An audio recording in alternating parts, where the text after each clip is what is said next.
Olá, saúde, paz, alegria, foco, força e fé. Eu sou o Zezito, professor de Biologia, e vamos falar hoje um pouquinho a respeito, ainda dando continuidade à sistemática moderna, nós vamos falar aqui de análise de cladogramas.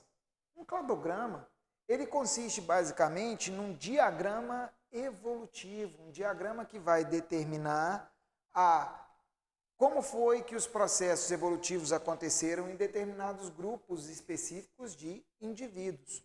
Nós vamos perceber, então, que a análise desses cladogramas é uma representação de eventos cladogênicos. Lembrando que clado é a ruptura, é a separação dos grupos de indivíduos. Como é que a gente vai ter um cladograma característico? Ele é constituído por uma linha de tempo que vai representar o processo evolutivo dos indivíduos e uma ruptura, ou, na verdade, uma apomorfia, que seria a novidade evolutiva que aconteceu com determinado grupo e possibilitou que esse indivíduo se diferenciasse. Se a gente pensar nos três domínios, que falamos anteriormente, domínio bactéria e domínio árquea e o domínio eucária, a gente consegue perceber que os indivíduos do domínio eucária têm um ancestral comum com quem? Com os representantes dos árqueas. Isso é determinado, inclusive, geneticamente. As árqueas que eram inseridas no reino Monera até um certo tempo têm material genético muito mais semelhante com os indivíduos eucariontes, apesar dela não ter membrana nuclear, ou carioteca.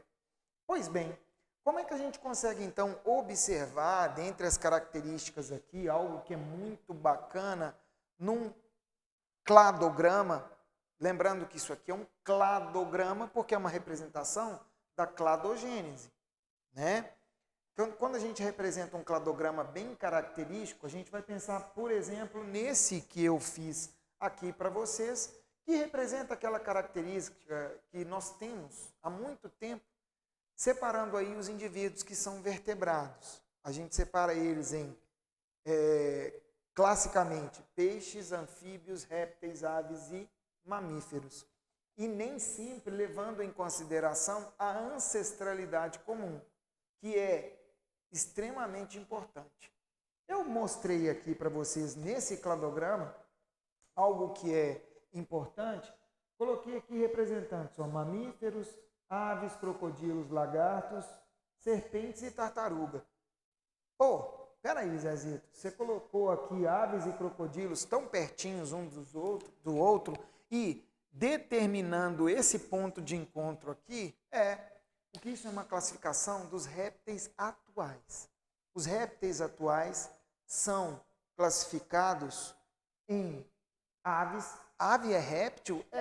Ave é um réptil com penas.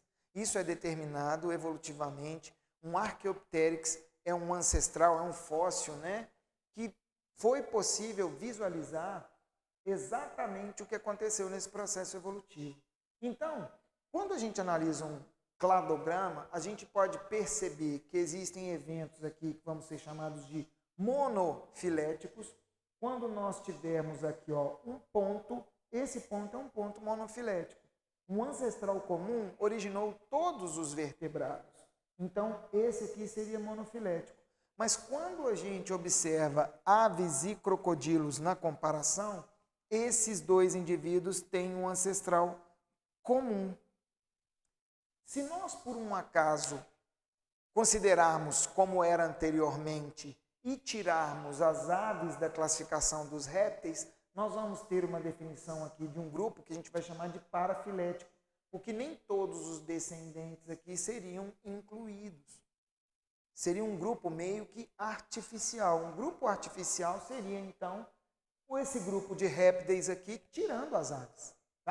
E quando a gente pensa num grupo, se tivermos que comparar, por exemplo, aves e tartarugas, a gente percebe que esses indivíduos têm uma distância gigante evolutiva.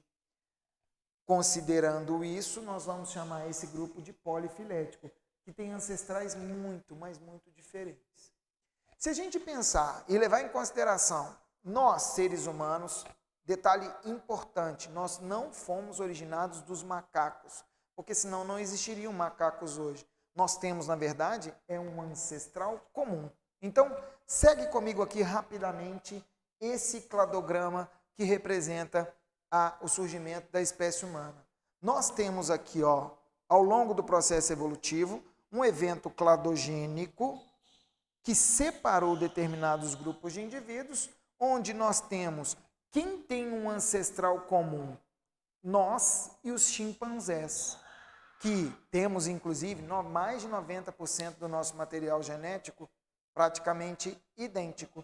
Então, se tivermos que comparar quem tem maior grau de parentesco evolutivo, nós e os chimpanzés, porque os gorilas não têm esse ancestral comum aqui com os seres humanos. Ok, queridos? Espero que tenham compreendido. É um assunto que é um pouco recorrente no Enem e a observação do cladograma pode fazer a diferença aí no acerto da questão. Ok? Grande abraço. Até mais.